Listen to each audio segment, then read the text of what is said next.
Hello friends, कैसे हैं आप सभी लोग। मेरा नाम है आशीष जोशी और आज की वीडियो में हम बात करेंगे एसिडिटी ऑफ कार्बोक्सिलिक एसिड। पिछली वीडियो में हमने इसके मेथड ऑफ प्रिपरेशन की बात करी थी। आज हम इसके बारे में बात करेंगे कि भाई क्या है ये acidity topic, acidity of carboxylic acid. देखो, हमको पता है कि इसमें एसिड लिखा है, मतलब ये जो कार्बोक्सिलिक एसिड क्या है, एक एसिड है। और ये एसिड क्यों है? इसकी एसिडिटी की वजह से एसिड है। भाई कोई बेसिक होता है, उसकी बेसिसिटी की वजह से बेसिक होता है। अभी ये जो 5वीं यूनिट है उसका दूसरा टॉपिक है, इसमें 2 पार्ट है। दूसरा जो पार्ट है, पहला पार्ट तो है कार्बोक्सिलिक एसिड, ठीक है। दूसरा जो पार्ट है वो है एलिफेटिक एमीन। तो उसमें जो एमीन है वो बेसिक इन नेचर है, तो हम उसमें उसकी बेसिसिटी पढ़ेंगे, ठीक है। तो एसिडिटी ऑफ कार्बोक्सिलिक एसिड, जो कार्बोक्सिलिक एसिड है इसमें ये एसिडिटी क्यों है, किस वजह से है। कार्बोक्सिलिक एसिड का फॉर्मूला आपको पता है, RCOOH। ये फॉर्मूला होता है आपका कार्बोक्सिलिक एसिड का। देखिए सिंपल सी बात है, ये एक एसिड या इसकी एसिडिटी किस वजह से है, क्योंकि ये क्या है, प्रोटॉन को डोनेट कर सकता है। आपको पता है जितने भी प्रोटॉन डोनेटर होते हैं वो क्या होते हैं, एसिडिक इन नेचर होते हैं, ठीक है। थ्योरी पढ़ी थी हम लोगों ने। ये क्या करता है, अपने प्रोटॉन को डोनेट कर सकता है। कैसे डोनेट कर सकता है? ये क्या है, एक एसिड है। अगर इसकी रिएक्शन हम किसी बेस के साथ करेंगे, मान लो NaOH के साथ हमने इसकी रिएक्शन कर दी, ठीक है, तो क्या होगा आपका, ये प्रोटॉन इधर ये डोनेट कर देगा। ये हाइड्रोजन जो है यहाँ से निकल के जाएगा और इस OH के साथ अटैच हो जाएगा, तो HOH मतलब H2O बाहर निकल जाएगा। H2O प्लस बचा क्या, RCOO। तो ये तो चला गया, ये तो ऐसे हो गया, और ये Na इधर आ जाएगा, तो Na RCOO Na। तो हमने एक चीज पढ़ी थी बहुत पहले, क्या पढ़ा था हमने, acid plus base is equals to salt and water. तो ये जो है एसिड बेस रिएक्शन आ गई पूरी। क्या किया हमने भैया? कुछ नहीं किया हमने क्या किया, इसको आप ऐसे भी लिख सकते हो, RCOOH प्लस OH, NaOH के बदले, और इतना बाहर निकल गया आपका, और क्या हुआ आपका, RCOONA plus H2O, as simple as that, ठीक है। तो ये एसिड क्यों है आपका, सिर्फ इसके इस डोनेटिंग प्रॉपर्टी की वजह से, कि जो ये हाइड्रोजन को क्या करता है, डोनेट करता है, ठीक है। ये सिंपल सा है। अब इसको अगर आप और थोड़ा सा डीपली पढ़ेंगे तो देखिए एक चीज समझिए, यहां पर डस्टर कहां गया, एक चीज समझिए, जैसे कुछ स्ट्रॉन्ग एसिड होते हैं, जैसे नाइट्रिक एसिड है, वो क्या होते हैं, फुल्ली मतलब आयोनाइज नहीं हो पाते वो, ठीक है। पार्शियली, जैसे ये क्या होते हैं, वो फुल्ली आयोनाइज हो जाते हैं, मतलब टोटली जो है कन्वर्ट हो जाते हैं, ठीक है। ये क्या है, अपने पॉजिटिव और नेगेटिव आयंस में आयोनाइज होते हैं, पार्शियली आयोनाइजेशन उसे बोलते हैं। कौन? ये जो वीक एसिड होते हैं आपके। तो क्या होता है, जैसे अगर मैं बोलूं कि अगर मैं RCOOH है, इसकी रिएक्शन वाटर के साथ करूं, तो ये फुल्ली नहीं पार्शियली आयोनाइज होगा, और क्या बन जाएगा, RCO और O नेगेटिव प्लस H3O, ठीक है। H3O, क्यों? क्योंकि ये हाइड्रोजन, आपको पता है इसका काम क्या, हाइड्रोजन डोनेट करता है ये, ठीक है। तो H3O बन गया। इसको अगर आप लिखोगे, कैसे लिखोगे, अगर मैं इसको डिसोसिएशन कांस्टेंट वाले फॉर्मूले पर लिखूं, ठीक है, तो इसको हम बोल सकते हैं एसिडिटी कांस्टेंट, ठीक है। यहां पर क्योंकि एसिडिटी है तो एसिडिटी कांस्टेंट Ka, ये हमने हेंडरसन हेसेलबैक इक्वेशन पढ़ी थी फर्स्ट सेमेस्टर में, उसमें मैंने बताया था क्या होता था, ये अपॉन ये, मतलब जो रिजल्ट आया है, रिजल्टेंट, ठीक है, इंटू H3O अपॉन RCOOH। ये देखिए, तो आप इसको ऐसे भी जो है दिखा सकते हैं, H3O पॉजिटिव, ठीक है। क्या ये सबको क्लियर हुआ? बहुत इजी है, ये कुछ है नहीं इसमें, लेकिन ये एक शॉर्ट नोट आ सकता है इसमें, बड़े उसमें तो आएगा नहीं। अब एक इसमें नेक्स्ट टॉपिक है, वो है क्या, effect of acidity, effect of substituent on acidity, कि भाई सब्स्टिट्यूएंट का क्या असर पड़ता है एसिडिटी पर।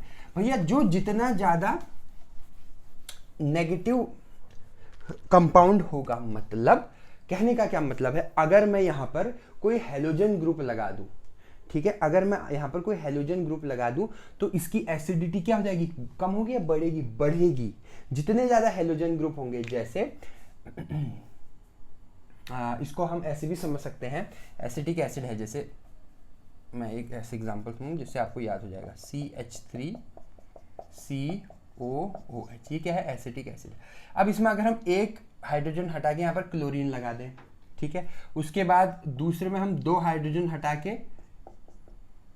ऐसे कर लो, 2 हाइड्रोजन हटा के 2 क्लोरीन लगा दें, COOH लिख रहा हूं, और तीसरे में हम तीनों हाइड्रोजन हटा के तीनों क्लोरीन लगा दें, तो सबसे ज्यादा एसिडिक कंपाउंड कौन सा होगा इसमें?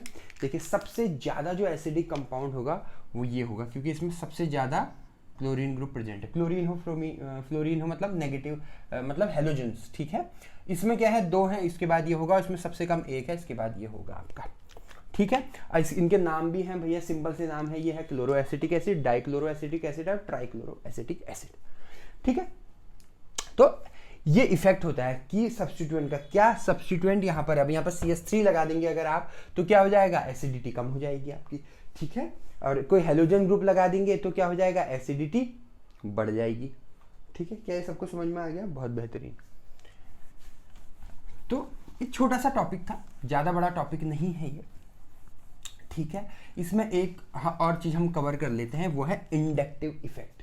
देखो इंडक्टिव इफेक्ट अपने आप में एक बहुत बड़ा टॉपिक है, लेकिन आपके सिलेबस में जो है ये छोटी सी इसकी डेफिनेशन काइंड ऑफ दे रखी है।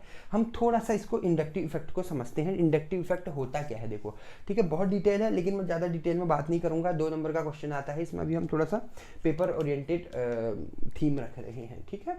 देखिए इंडक्टिव इफेक्ट क्या होता है आपका, इंडक्टिव इफेक्ट, ठीक है। इंडक्टिव इफेक्ट क्या होता है, सिंपल लैंग्वेज में बता रहा हूं, सिंपली समझिए इस चीज को। पार्शियली शिफ्टिंग होती है इसमें सिग्मा इलेक्ट्रॉन की, क्या होती है, पार्शियली शिफ्टिंग, शिफ्टिंग किसकी, सिग्मा इलेक्ट्रॉन, ठीक है।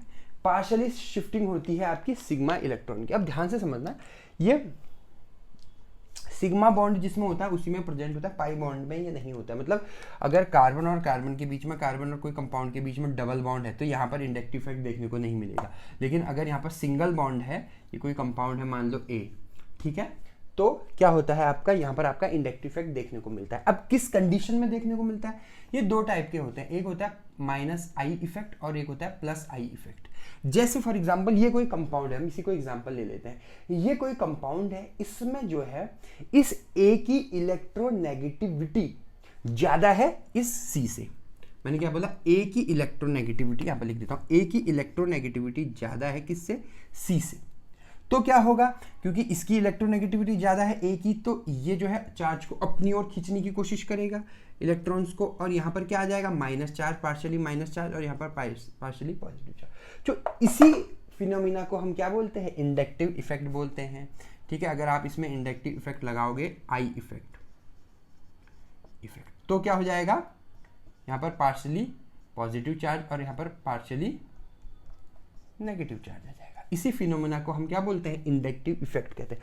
अब चूंकि ये इससे खींच रहा है तो यहाँ पर आ जाएगा माइनस इलेक्ट्रोनेगेटिव कंपाउंड, और इसका जस्ट उल्टा होगा तो वहाँ पर प्लस इलेक्ट्रोनेगेटिव कंपाउंड होगा। मान लो कोई कंपाउंड B है, उसमें अगर हम प्लस इलेक्ट्रिक इफेक्ट है, मतलब क्या होगा, जो इलेक्ट्रोनेगेटिविटी है कार्बन की वो क्या होगी, ज्यादा होगी, किससे, बी से।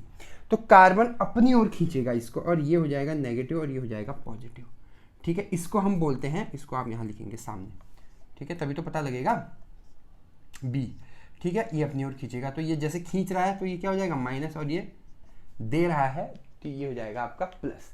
तो इसको हम बोलते हैं प्लस आई इफेक्ट। एक हो गया माइनस आई इफेक्ट, एक हो गया प्लस आई इफेक्ट, मतलब electron withdrawing group, electron donating group. ठीक है, तो ये था इंडक्टिव इफेक्ट, बहुत ही छोटा था, क्रिप्सी सा टॉपिक है ये, ज़्यादा हम डिटेल में पढ़ नहीं रहे हैं इसको। ठीक है, आगे आएगा ऑर्गेनिक केमिस्ट्री 2 में आएगा। ठीक है, तो उसमें हम इसको बहुत डिटेल में पढ़ेंगे। ठीक है, तो ये थी आज की वीडियो, बहुत छोटी सी वीडियो बनी है। अगर आपको मेरी वीडियो पसंद आए तो मेरे चैनल को सब्सक्राइब कीजिएगा, बेल आइकन पे क्लिक कीजिएगा। आपने मुझे इतना वक्त दिया उसके लिए बहुत बहुत धन्यवाद। Thank you so much.